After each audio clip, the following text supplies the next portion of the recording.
Bonjour à vous, soyez les bienvenus dans Xenius, aujourd'hui depuis la capitale allemande. Bienvenue, mesdames et messieurs. Nous sommes à Berlin, oui, mais pas pour admirer la porte de Brandebourg ou pour déguster des saucisses au curry, même si elles sont succulentes. Non, aujourd'hui, nous allons visiter l'Institut Robert Koch. Ce nom vous dit peut-être quelque chose. Robert Koch est considéré comme l'un des plus grands médecins de l'histoire. Aujourd'hui, Janine et moi allons faire un peu mieux connaissance avec ce grand monsieur. L'occasion de découvrir pourquoi il a décidé de se lancer dans la recherche.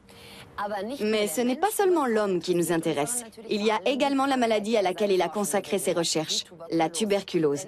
Car si on la connaît et on la combat depuis plus de 100 ans, elle reste l'une des maladies les plus dangereuses au monde, puisque chaque année, elle fait plus d'1 million de victimes. Pourquoi le système immunitaire humain n'est-il pas en mesure de neutraliser l'agent infectieux à l'origine de la tuberculose? C'est ce que tentent de déterminer les chercheurs de l'Institut Max Planck de biologie infectieuse à Berlin. Et voici leur réponse. La mycobactérie infiltre le système immunitaire et se sert des phagocytes justement censés la détruire. La bactérie est dévorée par ce qu'on appelle des macrophages, des phagocytes qui ne sont autres que des cellules de défense créées par l'organisme. Pour de nombreux agents infectieux, cela est synonyme de mise à mort par le phagocyte en question. Mais l'agent infectieux de la tuberculose, lui, est particulièrement malin. Il est capable de survivre à l'intérieur de ces macrophages. Il dispose donc de stratégies de survie qui lui permettent de continuer à exister à l'intérieur de ces macrophages, tout en devenant parfaitement invisible. À ce moment-là, les anticorps, nos molécules de défense à nous, ne peuvent plus détecter l'agent infectieux. La maladie peut ainsi rester longtemps asymptomatique. La situation devient dramatique lorsque l'agent dormant sort de sa cachette, ce qu'il ne peut faire qu'en cas de système immunitaire très affaibli. À l'intérieur du corps, l'agent infectieux se propage avant tout en période de crise, par exemple en cas de sous-alimentation.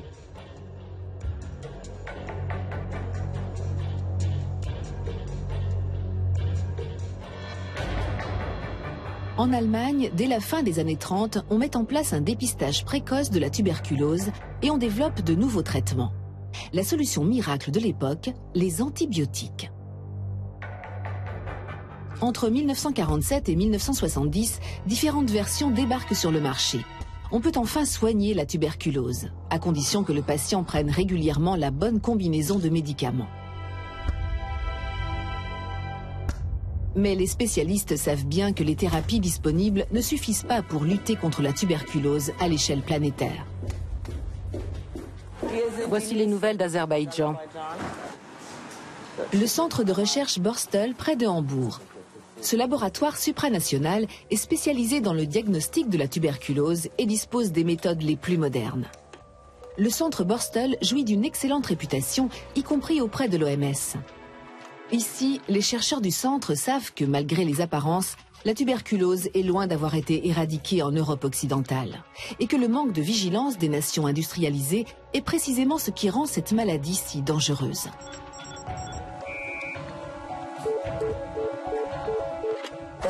Le problème de la tuberculose en Allemagne, c'est que le plus souvent, le diagnostic intervient très tard. C'est pourquoi je pense qu'il faut sensibiliser nos médecins, ainsi que le grand public, au fait que n'importe qui peut attraper la tuberculose. Nous avons souvent des patients qui croyaient avoir un cancer et qui auraient presque préféré que ce soit le cas, parce que la tuberculose est considérée comme une maladie de pauvres et de marginaux. Il est indispensable que les gens soient mieux informés. Par exemple, quand on tousse pendant plus de 3 ou 4 semaines et qu'on n'a pas de terrain allergique, il faut passer une radio. À l'échelle internationale, c'est surtout le nombre grandissant de souches résistantes qui inquiète les chercheurs. Elles se multiplient et ce, malgré les antibiotiques. Cela fait de la tuberculose une maladie de plus en plus dangereuse et complique les traitements, en particulier dans les pays où elle fait le plus de victimes. Les échantillons contenant les agents pathogènes extrêmement résistants ne proviennent pas seulement des pays du tiers-monde. L'Europe de l'Est et l'Asie centrale sont également des régions très touchées. Les patients infectés par une souche résistante sont évidemment plus difficiles à soigner. S'ils ne sont pas correctement soignés, ils risquent de transmettre à leur tour cette souche et les personnes qui sont ensuite contaminées le sont d'entrée de jeu par une souche résistante. Plus il y a de résistance à l'échelle mondiale, plus les contaminations par ces souches sont nombreuses. Et plus il y a alors de chances pour que cela arrive en Allemagne. D'ailleurs, cette année, on en recense plus que l'an dernier à la même époque. Le verdict des experts est impitoyable. Les nations industrialisées ont jeté l'éponge face à la tuberculose. Pas assez de recherche, pas de nouveaux traitements. La tuberculose est une épidémie d'ores et déjà presque oubliée, alors qu'elle n'a jamais été vraiment vaincue.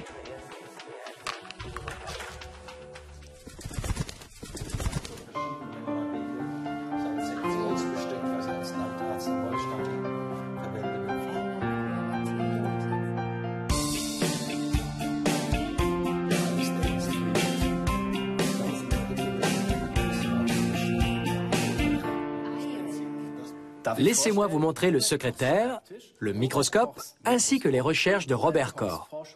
Et pour nous en parler, nous sommes avec le directeur de l'Institut Robert Koch à Berlin, le professeur Reinhard Burger. Dites-nous, comment Robert Koch en est-il arrivé à s'intéresser à la tuberculose? Autrefois, environ 1/5 de la population mourait d'une forme de tuberculose ou d'une autre. On avait d'ailleurs surnommé cette maladie la peste blanche. Le plus grand mérite de Robert Koch a été de prouver qu'un agent infectieux précis, une bactérie très particulière, était à l'origine de ces différents scénarios. Il faut savoir que la tuberculose peut toucher des organes très divers, pas seulement les poumons, mais également le cerveau ou le squelette. Mais comment exactement a-t-il réussi à identifier cette bactérie ? Robert Koch disposait d'excellentes connaissances techniques et c'était quelqu'un de très ingénieux. Pour effectuer ces tests, il a eu recours à des cobayes. Il a réussi à provoquer chez ces petits animaux les mêmes symptômes de la maladie, les mêmes modifications des tissus que l'on peut observer chez l'être humain. Puis, il est parvenu à isoler la bactérie chez l'animal et a ensuite pu démontrer que cet agent infectieux précis entraînait les mêmes modifications que celles découvertes chez l'homme auparavant. Robert Koch a donc été le premier à isoler le bacille de la tuberculose et à le cultiver. On faisait les expérimentations comme ça à l'époque? Oui, ce sont ses porte-objets. Il y plaçait des échantillons de tissus prélevés sur ses patients ou sur les cobayes infectés dont nous venons de parler. Il les marquait au bleu de méthylène et peut-être qu'avec un petit coup de pouce du destin, la couleur a tenu suffisamment longtemps pour qu'il puisse constater un peu plus tard, à sa grande surprise, que ces préparations contenaient de petits bâtonnets bleus. Ces bâtonnets, c'est le bacille de la tuberculose. Robert Koch a réalisé une véritable prouesse en parvenant à observer des mondes microscopiques, les bactéries. Aujourd'hui encore, il s'agit d'un domaine de recherche extrêmement complexe, car les bactéries sont considérées comme des super-organismes.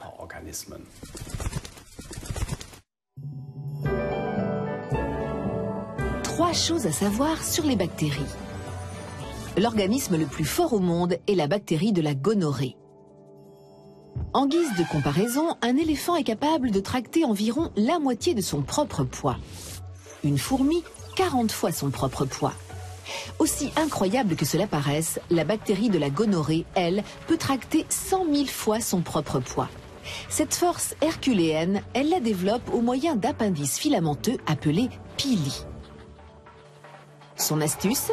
Cet organisme unicellulaire est capable de regrouper ses filaments en faisceaux, ce qui lui permet de se servir de ce super pouvoir, et ce pendant plusieurs heures. La plus grande bactérie au monde se voit à l'œil nu. Avec un diamètre de 0,75 mm, la perle de soufre de Namibie fait à peu près la taille d'un point à la fin d'une phrase. La responsable de cet exceptionnel embonpoint, une vésicule qui se gorge d'eau et de nitrate. Les perles de soufre sont incapables de se déplacer. Elles restent alignées les unes à côté des autres au beau milieu des sédiments des fonds marins. Cette capacité de stockage a tout de même son utilité. Lorsque le mouvement des vagues enterre les chaînes de bactéries, ces dernières peuvent se nourrir du nitrate emmagasiné pendant plusieurs semaines, jusqu'à ce que les vagues viennent à nouveau les libérer. La bactérie la plus ancienne serait âgée de 250 millions d'années. À plus de 600 mètres de profondeur, des scientifiques ont découvert un dépôt de sel très étonnant. À l'intérieur, dans une minuscule poche d'eau salée, une bactérie endormie qui a pu survivre à l'état de spore. Elle pourrait être vieille de 250 millions d'années. Plongé dans une solution nutritive, l'organisme unicellulaire a repris des forces et reçu le doux nom de Bacillus permians. Depuis, le débat fait rage parmi les scientifiques. Tous ne sont pas convaincus que cette bactérie ait un âge aussi vénérable. Mais ceux qui l'ont trouvée n'en démordent pas. Le plus ancien être vivant de notre planète a plutôt bonne mine malgré son grand âge.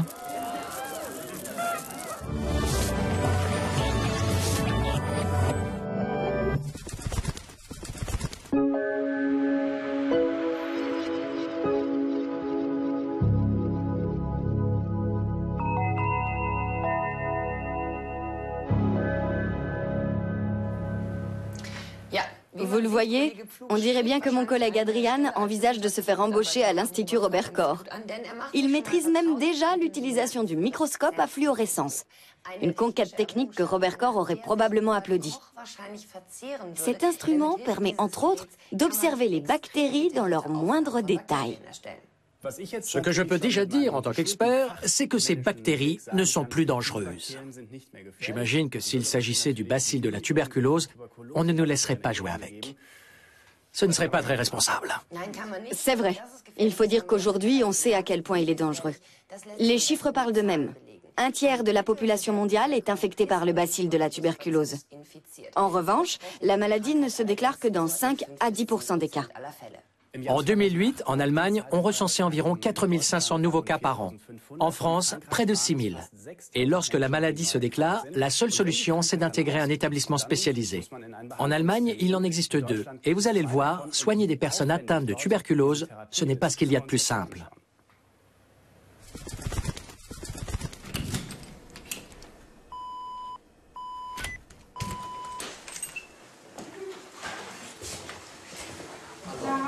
La clinique Karl Hansen de Bad Lippspringe dans le bassin de la Ruhr est spécialisée dans le traitement de la tuberculose. Vous toussez? Oui. C'est une toux grasse? Oui. Est-ce qu'il y a parfois du sang? Non. Et l'appétit, ça va? Ça va. Inspirez et expirez profondément. Les médecins soupçonnent ce patient d'avoir développé une tuberculose pulmonaire. Ici, la plupart des malades résident en chambre individuelle. Tous font l'objet d'une surveillance constante. Outre-Rhin, Bad Lippspringe est l'une des 2 cliniques spécialisées dans l'hospitalisation sous contrainte. Si une personne présente un danger pour la population à cause d'une maladie infectieuse, elle n'a pas d'autre choix que de se soumettre à ce traitement. Certains quartiers de la clinique font donc l'objet de mesures d'isolement draconiennes. Seul le personnel soignant peut y accéder. Au XIXe siècle, on pensait encore que la tuberculose était héréditaire. Aujourd'hui, on sait qu'elle se transmet par voie aérienne. D'où la prudence accrue et les mesures de contrainte. Toutefois, seuls les patients chez qui la maladie a été diagnostiquée de façon certaine peuvent être gardés contre leur gré. Pour l'instant, cet homme est seulement soupçonné de tuberculose. Il se laisse traiter de bonne grâce et accepte tous les examens indispensables au diagnostic, même les plus désagréables. On y va, n'ayez pas peur. Le médecin procède à une bronchoscopie. L'objectif de cet examen, prélever des sécrétions dans les bronches. Étape suivante, le service bactériologie. C'est ici que les prélèvements vont être examinés. Autrefois, cet établissement était surnommé le crachoir de la Ruhr. On y traitait de nombreuses maladies des poumons contractées dans les mines de charbon. Des temps aujourd'hui révolus. Le nombre de patients a nettement reculé, mais la spécialisation, elle, est restée. Autre méthode d'examen, la radio. Elle permet aux médecins de constater certaines modifications provoquées par la réaction immunitaire dans les poumons. Les médecins en sont désormais certains, il s'agit bien d'un cas de tuberculose pulmonaire. Toutefois, une dernière confirmation s'impose. Les sécrétions bronchiques de ce patient ont passé un certain temps dans les cuves. Il suffit maintenant d'y ajouter un colorant et une goutte d'huile pour pouvoir les observer sous le microscope. Pas de doute, c'est bien ça. Mycobacterium tuberculosis, l'agent infectieux de la tuberculose. Nous avons les résultats. Il s'agit bien d'une tuberculose normale, nous en sommes maintenant certains. Les échantillons que vous nous avez fournis sont positifs. Vous êtes donc bien contagieux. Maintenant, nous allons entamer une thérapie standard. Cette thérapie standard repose sur la prise quotidienne de 4 antibiotiques différents, et ce pendant 2 mois. Ensuite, le traitement se poursuivra pendant 4 mois supplémentaires avec 2 types de molécules différentes. Si les patients supportent les médicaments et les prennent régulièrement, ils ont de bonnes chances de guérir. Dans la clinique Karl Hansen, cette thérapie a largement fait ses preuves. Ici, on ne traite plus qu'une centaine de cas de tuberculose par an. Dans le reste du pays, ainsi qu'en France, le nombre de nouvelles infections a diminué de moitié au cours des 10 dernières années.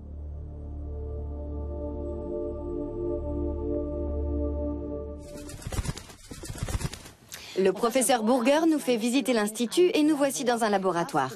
De façon générale, qu'est-ce que vous faites à l'Institut Robert Koch? À quoi sert cet endroit?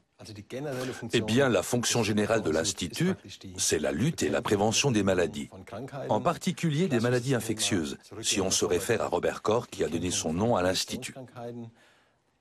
Mais nous nous intéressons également aux maladies chroniques, ainsi qu'à tous les risques sanitaires en général. Pour vous, en tant qu'immunologiste, qu'est-ce que la tuberculose a de si intéressant? Et pourquoi est-elle si dangereuse? La tuberculose est intéressante parce qu'une grande partie de la population mondiale est infectée par le bacille responsable, sans pour autant tomber forcément malade. Ce qui est tout aussi intéressant, c'est que la tuberculose concerne en particulier certaines franges de la société. Elle touche surtout des gens qui vivent dans des conditions de pauvreté et de malnutrition, ainsi que des groupes qui évoluent en marge de la société et qui n'ont pas accès aux soins médicaux, les sans domicile fixe par exemple, ainsi que les toxicomanes. Dans leur situation, il est très difficile de bénéficier d'un bon suivi médical. Qu'est-ce qui rend cette bactérie si dangereuse? C'est une bactérie qui se développe très lentement. Comparée à d'autres bactéries, elle a une durée de génération très longue et met beaucoup de temps à être identifiée. C'est une bactérie qui a la capacité de développer des résistances parfois multiples. On parle alors de tuberculose ultra-résistante. Les bactéries qui la provoquent ne sont sensibles à aucun des traitements connus. C'est pour ça que cette maladie peut être très difficile à prendre en charge pour un système de santé. En France et en Allemagne, ainsi que dans le reste de l'Europe, on a les moyens de gérer ce genre de maladie. Est-ce qu'on peut dire que chez nous, la tuberculose est sous contrôle? En Allemagne, ça se passe plutôt pas mal. On s'en sort mieux que d'autres pays. En Europe de l'Est, en revanche, quelques pays ont encore de très gros problèmes avec la tuberculose. Ce sont des pays dont les services de santé publique sont moribonds. Des pays où le suivi des patients et des traitements est beaucoup moins bien organisé que chez nous. Est-ce qu'il y a un risque que la situation actuelle en Europe de l'Est gagne l'Europe occidentale? Comment on peut contrôler ça? On ne peut pas nier que 40% des cas de tuberculose recensés en Allemagne concernent des patients issus de l'immigration. Et une bonne partie des bactéries prélevées chez ces patients présentent une résistance au moins partielle. Il est donc important d'identifier la maladie le plus tôt possible et de mettre en place des contrôles efficaces grâce aux services de santé publique. La tuberculose est donc loin d'être une maladie d'autrefois. Il s'agit au contraire d'un problème très actuel, y compris en Allemagne, en Europe et en particulier, comme nous venons de l'entendre, en Europe de l'Est. Là-bas, la situation est véritablement dramatique. En Europe occidentale, on ne se rend pas encore compte, mais à l'échelle mondiale, la tuberculose progresse. Les experts observent avec inquiétude les pays dits à haut risque. Parmi eux, le docteur Timo Ulrichs. Il travaille à Berlin pour le forum Koch-Metschnikow, une ONG qui surveille l'évolution de la tuberculose en Europe de l'Est et en Asie centrale. En 2008, selon les derniers chiffres de l'Institut Robert Koch, nous avons recensé environ 5000 nouveaux cas de tuberculose en Allemagne. En Moldavie, les chiffres sont les mêmes, 5000 nouveaux cas. Seulement, l'Allemagne compte 81 millions d'habitants et la Moldavie 3,5 millions, soit autant que le nombre d'habitants à Berlin. En Moldavie, Timo Ulrichs encadre plusieurs projets qui lui permettent d'avoir régulièrement une vue d'ensemble sur la propagation et le traitement de la maladie, en particulier dans les campagnes.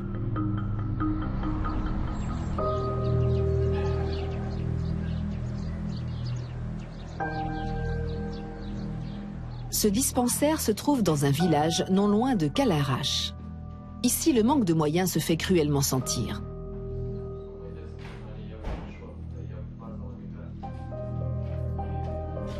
L'équipement est vétuste, le laboratoire semble tout droit sorti du 19e siècle. Timo Ulrichs a appris que ce dispensaire abritait un homme atteint de tuberculose. Il ne serait plus contagieux et n'aurait rien contre une petite visite. Le médecin souhaite s'entretenir avec lui et lui poser des questions sur sa maladie. On voudrait savoir comment les gens attrapent la tuberculose en Moldavie.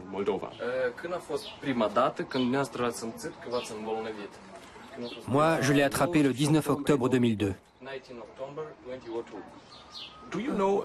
Vous savez comment vous avez été contaminé?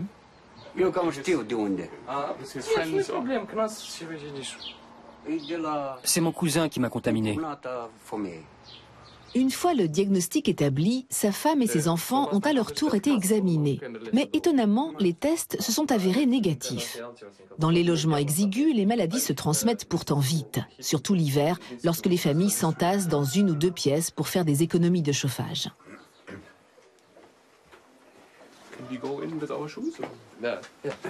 Le patient, lui, a tout de suite choisi de s'exiler dans la grange attenante. Le médecin a beau lui assurer qu'il n'est plus contagieux, il préfère attendre avant de réintégrer sa maison. Il retournera dormir chez lui dès les premiers froids, car dans cette pièce, il n'y a pas de chauffage.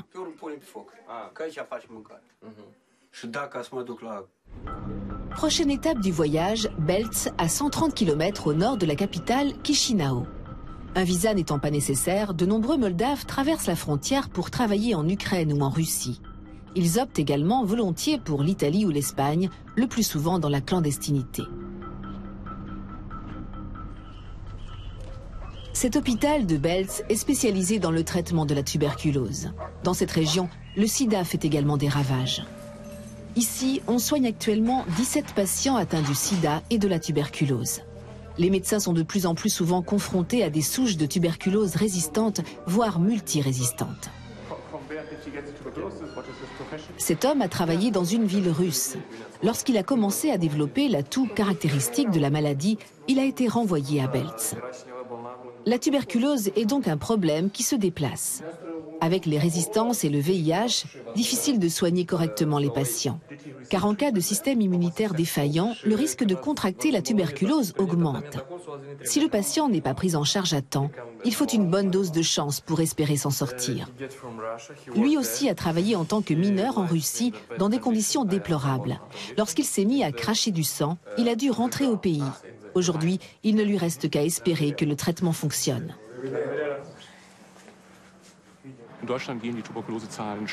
En Allemagne, le nombre de malades atteints de tuberculose est en baisse.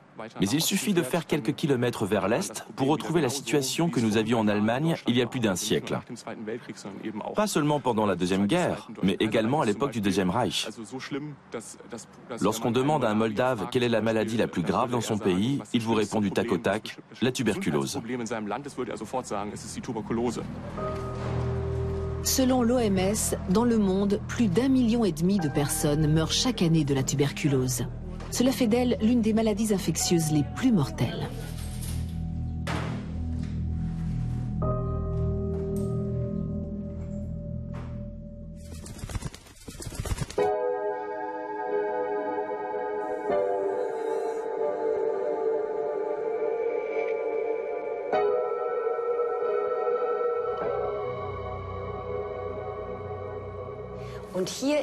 C'est dans ce mausolée aménagé au cœur de l'institut qui porte son nom que Robert Koch est venu trouver le repos. Ses cendres ont été entreposées ici, plus précisément derrière ces lourds panneaux de marbre. On l'a vu dans cette émission, ces travaux ont été essentiels pour notre médecine moderne. Robert Koch a posé la première pierre de la recherche sur la tuberculose et su démontrer à ses contemporains, il y a déjà plus d'un siècle, à quel point l'univers des bactéries peut être dangereux. En particulier parce qu'il ne cesse d'évoluer et avec lui les bactéries qui le composent. Pour ne pas être dépassé par cette évolution, il est capital de ne pas nous reposer sur nos acquis et de poursuivre les recherches aujourd'hui comme demain. C'est ce que font les chercheurs de l'Institut Robert Koch, comme nous avons pu le voir aujourd'hui. Et pour ça, on les remercie. Quant à nous, on se retrouve lors d'une prochaine émission. Au revoir à tous. À bientôt.